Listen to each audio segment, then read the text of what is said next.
Hi friends, video నచ్చితే like చేయండి. ఇక సుందరమ్మ ఆర్జుని పాతికేళ్ల కిందట దీని తల్లి వాడిని చివరి నిమిషంలో పెళ్లి చేసుకుని వచ్చింది. మీ పెద్దమ్మని పెళ్లి చేసుకోవాల్సిన వాడు మీ అమ్మని పెళ్లి చేసుకున్నాడు.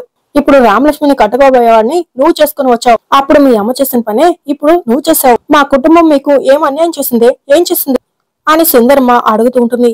ఈ కాజ కన్నీళ్లు పెట్టుకుంటూ బామ్మ అని అనబోతూ ఉండగా, ఆపు నాన్నమ్మ అని, ఇది నీ పెద్దమ్మని, ఇది నీ చెల్లెలని, నీకు అసలు బుద్ధుందా? బుద్ధుండే ఈ పని చేసావా? ఊహించలేదే, మేము ఊహించలేదు. నువ్వు అమెరికా నుంచి మీ అమ్మ అస్కలు గంగలో కలపడానికి వచ్చావు అనుకున్నాం, కానీ ఇలా మా పరువుని గంగలో కలపడానికి వచ్చావని అనుకోలేదు. మేము అస్సలు ఊహించలేదు అని సుందరమ్మ అడుగుతూ ఉండగా, అంతలో శ్రీను, అమ్మమ్మ ఆర్జును అలా మాట్లాడుకో, తనని నేను ప్రేమించాను, పెళ్లి చేసుకోవాలి అని మేమిద్దరం నిర్ణయించుకున్నాం అని శ్రీను చెప్తూ ఉండగా, ఛీ ఆపరా, ఏంట్రా ప్రేమ? నిన్నగాక మొన్నొచ్చిన దీని ప్రేమ కోసం చిన్నప్పటి నుంచి మీ మామయ్య పంచిన ప్రేమను ఎలా మారుస్తావురా? చెల్లెలు కొడుకువైనా తన గుండెల మీద పెట్టుకుని మోసాడురా, నువ్వు ఇలా వాడి గుండెల మీద తన్నుతావని అసలు ఊహించలేదురా అని సుందరమ్మ అడుగుతూ ఉండగా, ఈ కాజ పెదనాన్న అని పిలుస్తూ ముందుకు వెళ్లబోతూ ఉండగా, ఆగు అని రఘురాం పెద్దగా అరుస్తూ ఉంటాడు. దాంతో ఆజ్య అందరూ షాక్ అయిపోతూ, అది కాదు పెదనాన్న అని అనబోతూ ఉండగా, ఆపే, నన్ను అలా పిలవద్దు. పెదనాన్న అని నువ్వు, మావయ్య అని వాడు. నన్ను పిలిచే హక్కు ఈ రోజుతో కోల్పోయారు అని రఘురాం చెప్తూ ఉండగా, ఇక అయినా కూడా శ్రీను మావయ్య అని పిలుస్తూ ఉండగా, రే చెప్పాను కదరా అలా పిలవకూడదు అని, విశ్వాసం లేనివాడేవరా నువ్వు కూడా, బయటకు ఒకలా లోపల మరొకలా ఉంటావని అనుకోలేదురా. నేను గోరు ముద్దలు పెట్టిన చేతిని కొరికే గుణం ఉందని నీకు గుర్తించలేకపోయానురా అని రఘురాం అడుగుతూ ఉండగా, లేదు మావయ్య, అలాంటి బుద్ధి నాకెప్పుడూ లేదు అని శ్రీను అంటుంటే, ఇప్పుడు నువ్వు చేసింది అదే కదరా. రామలక్ష్మికి నీకు ఏ కారణంతో పెళ్లి చేస్తున్నామో నీకు తెలుసు. పెళ్లి జరగకపోతే ఏం దారుణం జరుగుతుందో నీకు తెలుసు కూడా పీటల మీద నుంచి వెళ్లిపోయి ఇలా పెళ్లి చేసుకుని వచ్చావంటే ఏంట్రా అర్థం అని శివరాం కూడా అడుగుతూ ఉండగా, అంతలో పద్మ, వాడితో ఏంట్రా మాటలు? నా కొడుకుని మాయ చేసి ఏమార్చి పెళ్లి పీటల మీద పెళ్లి జరుగుతుంటే పెళ్లి కొడుకుని దాని దగ్గరికి పిలిపించుకొని ఇలా పెళ్లి చేసుకుని వస్తుందా? వాడు మనల్ని కాదని దీన్ని పెళ్లి చేసుకుంటే పెళ్లి అయినట్ట? ఇంతకు ముందే మా అన్నయ్య నీ గురించి చాలా గొప్పగా చెప్పాడే, ఆయనకి బాగా బుద్ధి చెప్పావుగా.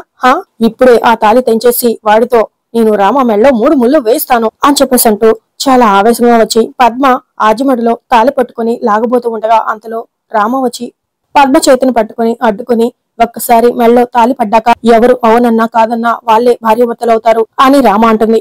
ఒక్కసారి ఆజిమెళ్ళలో తాళి కట్టపోతే చారు మెళ్ళలో తాళి కట్టించి నా జీవితాన్ని నాశనం చేశావు. ఇప్పుడు ఆర్జిని కట్టుకుని వస్తే మళ్ళీ ఆ తాళిని తెంచుతావా అని శ్రీను అడగటంతో ఇక పద్మ షాకోతూ శ్రీను అని అంటుంటే, అంతలో రఘురాం, పద్మ వదిలై, ఆ తాళిని వదిలై, తల్లిగా ఈ కొడుకుని వదిలై, మనల్ని కాదని పెళ్లి చేసుకున్న వీళ్ళు ఈ రోజు నుంచి మనకి కాని వాళ్ళే, పదండి అని చెప్పేసి ఇక రఘురాం వెళ్తూ ఉంటాడు.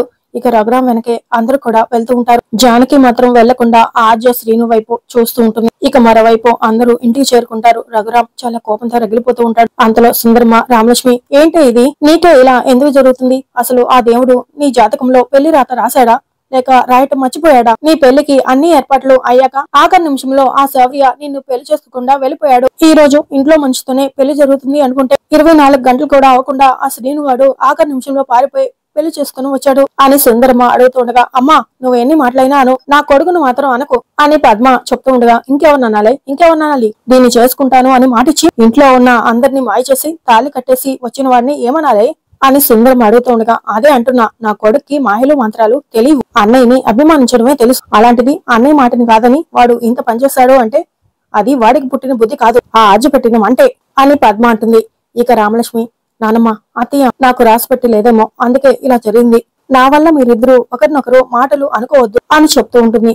ఇక పద్మ, అన్నయ్య ఇదంతా ఆజు పనే అన్నయ్య, నా కొడుకు ఎలాంటి తప్పు చేసి ఉండడు, వాణ్ణి క్షమించన్నయ్య అని పద్మ అడుగుతూ ఉండగా, ఇక వెంకట్రావు, పద్మం అన్యాయంగా మాట్లాడుకో, శ్రీను గారిని మాత్రం క్షమించాలా, ఆర్జను శిక్షించాలా? ఇదెక్కడ న్యాయమే? వాళ్ళిద్దరూ ఒకరినొకరు ప్రేమించుకున్నారు, ప్రేమను పంచుకున్నారు, ఇప్పుడు పెళ్లి చేసుకున్నారు. ఇద్దరిని కలిపి క్షమించాలి, కానీ నీ కొడుకును మాత్రం క్షమించాలి అంటే అది పాపం అవుతుంది అని పద్మని అరుస్తూ, అంతే కదా బావగారు అని వెంకట్రావు అడుగుతూ ఉండగా, చాలే, నీ కొడుకేం శుద్ధ ముద్దు కాదు, ఆర్జేమో వెన్న ముద్ద కాదు, ఇద్దరు కలిసి పరువు తీశారనే కదా అక్కడే వదిలించుకుని వచ్చింది, ఇంకా వాళ్ళ గురించి మాట్లాడతారేంటి, వదిలేయండి అని అరుస్తూ అందరూ ఉన్నారు, జానకి ఒక్కతే కనిపించట్లేదేంటి అని సుందరం అడగటంతో ఇక రఘురాంతో సహా అందరూ షాక్ అయిపోతూ ఇక చుట్టూ దిక్కులు చూస్తూ ఉంటారు. అంతలో ఇంటి ముందుకి ఆటో వచ్చి ఆగుతుంది.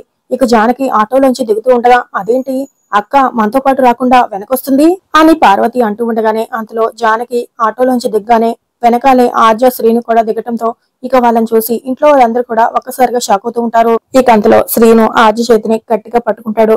ఇక జానకి వాళ్ళిద్దరిని తీసుకొని ఇంట్లోకి వస్తూ ఉండగా ఇంట్లో సుందరమ్మ దాన్ని వెనకేసుకుని రావటం అంటారే అని అంటూ ఉంటుంది. అంతలో జానకి గుమ్మం వరకు వచ్చి ఆర్య శ్రీనుని అక్కడే ఉండమని చెప్పి తను ఒక్కతే చాలా భయంగా లోపలికి వెళ్తుంది. ఇక జానకి వెళ్ళిన తర్వాత శ్రీను ఆర్య కూడా ధైర్యం చేసి ఇక లోపలికి అడుగు పెట్టి వస్తూ ఉంటారు. రఘురామ్ మాత్రం చాలా కోపంతో రగిలిపోతూ ఉంటారు. పద్మ వాళ్ళందరూ మాత్రం షాక్ అవుతూ అలాగే చూస్తూ ఉంటారు. ఇక సుందరమ్మ మాత్రం చాలా కోపంగా వెళ్లి జానకి ఏంటే ఈ బుద్ధి లేని పని, తప్పని వాడు వెలేస్తే నువ్వు వెనకేసుకుని వచ్చావా అని అడుగుతూ ఉంటుంది.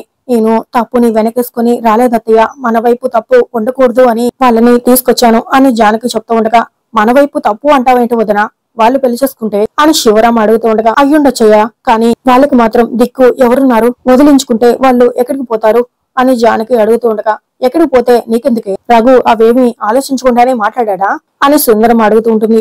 నేను అలా అనలేదు అత్తయ్య అని జానకి అంటుంది. అనకపోయినా నువ్వు చేసిన దాంట్లో అర్థం అదే ఉంది. పెళ్లి చేసుకున్న వీళ్ళ గురించి కాదే, పెళ్లి ఆగిపోయినా నీ కూతురు గురించి ఆలోచించు. దీని మోహం చూడు ఒకసారి, దాని బాధను పట్టించుకోకుండా వీళ్ళని ఇక్కడికి ఎలా తీసుకొచ్చావే అని సుందరమ్మ అడుగుతుంటుంది. ఇక దాంతో జానకి రామ దగ్గరికి వెళ్లి రామ, సీనయ్య ఆద్యులు పెళ్లి చేసుకున్నందుకు నువ్వు బాధపడుతున్నావా అని అడుగుతుంటుంది. నాకెందుకమ్మా బాధ, నాకేం బాధ లేదమ్మా, వాళ్ళిద్దరూ ఎప్పటి నుంచో ప్రేమించుకుంటున్నారు, ఇప్పుడు పెళ్లి చేసుకున్నారు అని రామ చెప్తుండగా నీ పెళ్లి ఆగిపోయినందుకు, నిన్ను కాదని వాడు ఆర్జును పెళ్లి చేసుకున్నందుకు నీకు బాధగా లేదేమో రామా, నాకు బాధే మిగిలింది. మన పరువు పోయింది, మన ప్రతిష్ట దెబ్బతింది, మన ఇంటి మర్యాద మంట కలిసిపోయింది అని రఘురామ్ అంటూ ఉండగా కానీ వాళ్ళిద్దరూ అని జానకి అనబోతూ ఉండగా నువ్వు ఆగో, ఇక మాటలు వద్దు జానకి, మాట అంటే మాటే, నువ్వు వాళ్ళని వెనకేసుకొస్తున్నావని నేను మాటని వెనక్కి తీసుకునే ప్రసక్తే లేదు, వాళ్ళిద్దరూ ఇంట్లో ఉండటానికి వీల్లేదు, పంపించేయి అని రఘురామ్ చెప్తూ ఉంటాడు. దాంతో జానకితో సహా అందరూ షాక్ అవుతూ ఉంటారు. ఇక జానకి మాత్రం అలా అనిపించలేక కదండి ఇంటికి తీసుకొచ్చింది అని అంటూ ఉండగా జానకి అని రఘురామ్ చాలా కోపంతో రగిలిపోతూ ఉంటాడు. అయినా కూడా జానకి దయచేసి అర్థం చేసుకోండి, పరువు దృష్టిలో వీళ్ళు చేసింది తప్పే కావచ్చు, కానీ వీళ్ళ ప్రేమ దృష్టిలో వాళ్ళు చేసిన దాన్ని అర్థం చేసుకోకపోతే మనది తప్పవుతుంది అని జానకి నచ్చజెప్పడానికి ప్రయత్నిస్తూ ఉంటుంది. కానీ రఘురామ్ మాత్రం చాలా కోపంతో రగిలిపోతూ ఉంటాడు.